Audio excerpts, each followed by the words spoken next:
Hello and welcome to the WIHS Journal, Public Affairs from 104.9. I'm Paul Kutzmer. On today's broadcast, you'll hear the remarks of the Mayor of Middletown, Ben Florsheim, as he introduced his budget for fiscal year 23-24 to the Middletown Common Council. Thank you, Deputy Mayor Lafredo, I should say, and thank you all for being here. I was planning this evening to issue my budget address. I'll try to get through it efficiently, and then I'm happy to take questions on the staffing budget, the general budget, and you'll of course be hearing from other directors over the course of the evening and over the course of the next few days. So thank you again for being here tonight, and I will note it is the first budget address that I've delivered live and in person here in the chamber. The first one I gave into a camera in my living room just a couple weeks into the pandemic, and the habit there endured for another 2 years.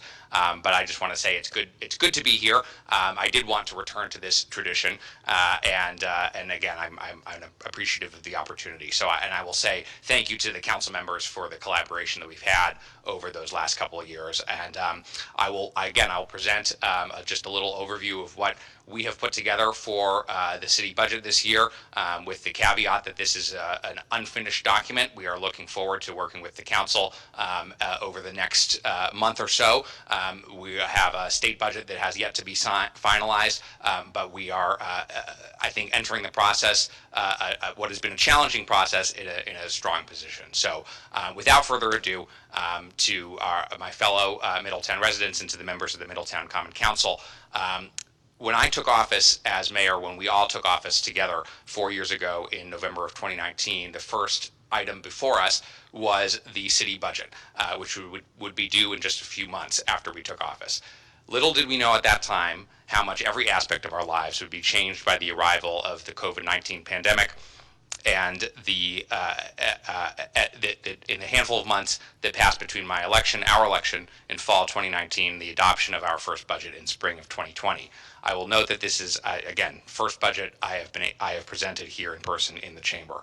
But by working together with the council and the Board of Education on a bipartisan basis, and by heeding the professionals in the finance department here in the city who have achieved and maintained a AAA bond rating for the city of Middletown through strong, sound fiscal management, we were able to lower taxes that year and keep them level for 2 years thereafter, despite the challenges that those years presented. Even though this meant making tough choices when it came to the city budget, our goal was to offer some predictability in an unpredictable economic time. When I knocked on doors 4 years ago, the message I heard overwhelmingly was that people in Middletown are mostly satisfied with the direction of the city and the level of service provided by local government, but are deeply concerned about the rising cost of living that is driven in part by property taxes on real estate and motor vehicles that pay for those services.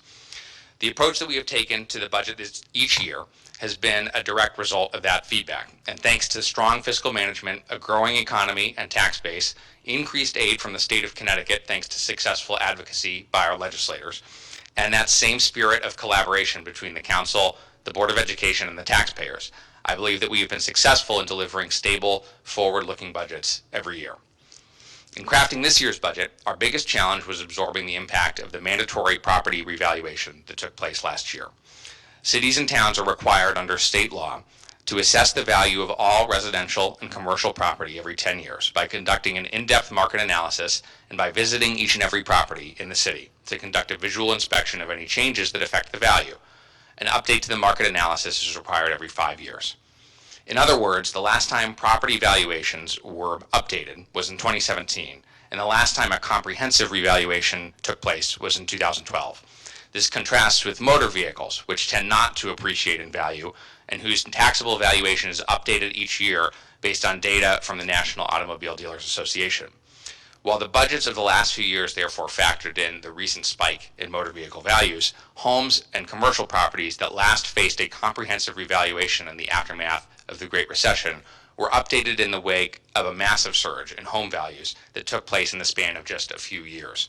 The result of these changes is that the value of Middletown's net taxable property, also known as our grand list, grew 25.3% since last year, over $1 billion, compared to last year's increase of just over $100 million, or about 3%, which is more typical of a non-revaluation year. As a result, I am proposing a budget that represents a 3.4% increase over the 2022-23 fiscal year, which includes a 3.3% increase to the Board of Education and is well below the rate of inflation. It also proposes a reduction in the city mill rate from 35.7 to 28.3, and in the fire district mill rate from 8.5 to 7.1. In addition to the market forces affecting the entire state and region, Middletown specifically has seen increased economic and commercial investment that brings with it the mixed blessing of rising property values. In a positive article about the vibrancy and unique offerings of our city that ran in the real estate section of the New York Times last year, the headline read, "Middletown, Connecticut, friendly and reasonably affordable." I took that reasonably as a sign of encouragement and caution all at once. We are doing many things right, but we have work to do to ensure a trajectory towards more affordability, not less. In a better system, this rising tide would lift all boats, and the real estate pages would be able to report that Middletown has become even more affordable this year because the tax rate has gone down. In some respects, this will be true, and this will be most easily noticeable for residents on your motor vehicle tax bill. In the system we have, however, the math for homeowners is complicated by this fact. While the 2022 revaluation saw notable increases in the value of real estate across all categories, the growth in single-family home values outpaced the growth in commercial real estate by almost 2 to 1, which means the overall tax burden will shift accordingly away from commercial taxpayers and onto homeowners. With the average home value in Middletown now $290,000, the mill rate of 28.3 represents an increase of approximately $500 per year, or about $42 per month. If the mill rate were kept at the current level of 35.7 and the current budget carried forward onto the new grand list with no changes, the average increase would come out to over $1,000 per year. This is tough news to deliver. It was tough news to digest, and I don't take it lightly. Even though there are many obvious benefits to rising property values, to individual homeowners, and to the tax base alike, and even though the mill rate is moving in the right direction as we look ahead to the next 10 years, it still means that many homeowners will take a hit on their property tax bill this year. When we learned about the scale of this impact, we explored our options for reducing the burden on residents from every angle that we could, including working with our legislators to consider a delayed implementation or even a do-over that would extend Middletown's revaluation deadline and allow a different market snapshot to establish new benchmarks for property values. What the data shows us, however, is that the market isn't going down, it's still going up, with properties selling in the first months of 2023 at even higher prices than the just completed revaluation suggested. With a few factors, such as the passage of the state budget, still to be determined, we will continue to explore any and all sustainable options to offer relief to taxpayers. With all of that being said, I'm proud of the budget we have assembled. I submit this proposal at the conclusion of a process not unlike the one that unfolded during that first year of the pandemic that was spreading.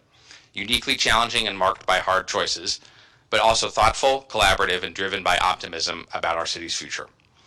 As the impact of revaluation came into focus, I asked everyone from the chief of police to the superintendent of schools to the arts and culture coordinator, who's here tonight, and everybody in between, to carefully review their budgets, be honest with me about what they needed most, and to dig deeper than ever before.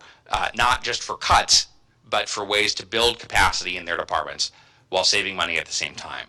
I'm very grateful to all of them. I'm very proud of all of them for the fact that this is exactly what they did. The budget that I am proposing today is over $2 million leaner than the first draft my team and I started with, and still manages to make priority investments that the community has been asking for, like 3 additional Middletown police officers who will improve public safety as they reduce the police overtime budget, expanded community programming in places like Harper Park and the new Middletown Rec Center, and a continuation of our successful partnership on street outreach with the downtown business district in St. Vincent de Paul, to name just a few. I want to thank all of those who have already spent and will continue to spend long hours over the course of this year to craft this proposal. That was Middletown Mayor Ben Florsheim presenting his budget outlines for fiscal year 23-24 to the Middletown Common Council recently. For further information, call us at 860-346-1049, 860-346-1049. Opinions expressed are those of the participants, not necessarily those of the staff or management of the station. I'm Paul Kutzmer on the WIHS Journal, Public Affairs from 104.9 WIHS.